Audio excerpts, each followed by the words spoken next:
peer mentor coordinator newydd da ni'n employo 3 peer mentor arall. Dwi'n ex-service user a dwi'n neud supportio pobl ifanc in a positive way, positive outcome. Dwi'n role model cos dwi wedi bod trwy'r service a wan dwi felly deud hyn be nes i iwsio'r experience dwi wedi gael a fod trwy'r life experience a deitha nhw fel hyn nes i a nath o'n troi allan ffordd hwnna neu meddwl amdan ffordd ma hyn nes i neud o. So fedrai ond maen nhw'n gweld o'n hawsach siarad i rhywun rhywun sydd wedi bod trwy fo a dwi'n supportio nhw dan ni'n activities dwi'n neud gynna ni dydd iau yma ond gynna ni 5-a-side, 4-a-side tournament ffwbol wedyn dwi'n sortio fa a mae'n mynd â nhw i D-side a gobeithio gael diwrnod da fel ia.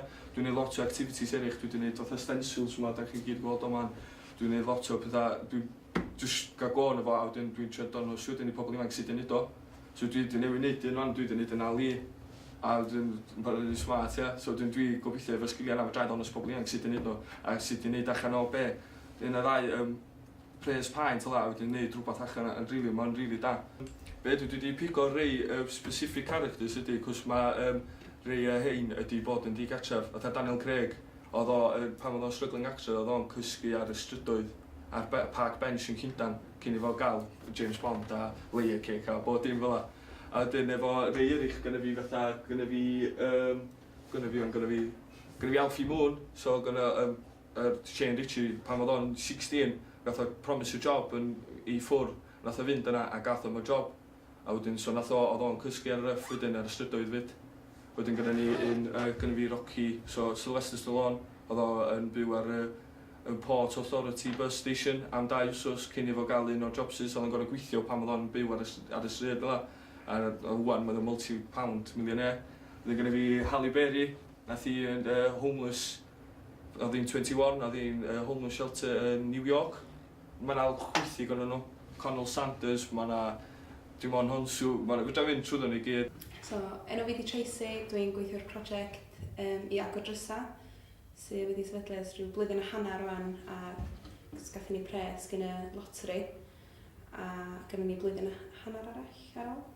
Da ni'n trefnu gweithgareddau a da ni'n gwneud achrediadau i pethau maen nhw'n gwneud dydd i ddydd, sef cyhudo, coginio, wneud siŵr bod nhw'n cadw tenantiaeth nhw. So da ni'n trio gwneud achrediadau efo heinia, maen nhw'n gorau neu heinia 3. A wedyn, efo'r gweithgareddau da ni'n gwneud, da ni'n trio gael nhw i cael achrediad efo pethau fel la.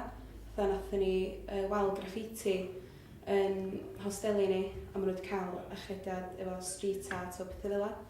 So mae'n just educational a non-educational activities, really. Gathon nhw Youth Exchange mis Hydref i fynd i Estonia i cyfarfod pobl ifanc eraill o gwledydd eraill.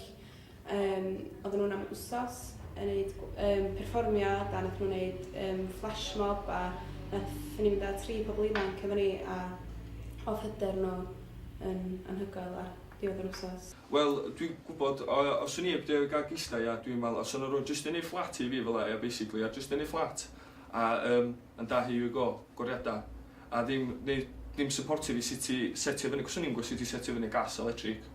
Sut i sortio allan registrar am dŵr a bod dim fel un, neu TV license a bethau fel un. Swn i, basically, os o'n i wedi cael y support a bethau fel un, swn i just i gael y fflat, swn i wedi mynd yn either street homeless wedyn, cos swn i just i fatha cymryd y cofnodroldeb, swn i mewn debt, basically, a swn i'n weithach off, a swn i'n byw ar y stryd neu swn i'n jail, cos o'n i'n neud pethau gwirion cynt, a nath GISDA neu fi feddwl wan, dwi wedi hitio rock bottom, dwi'n ar unig ffordd sydd i fyny, So dwi'n really supportio fi fel la.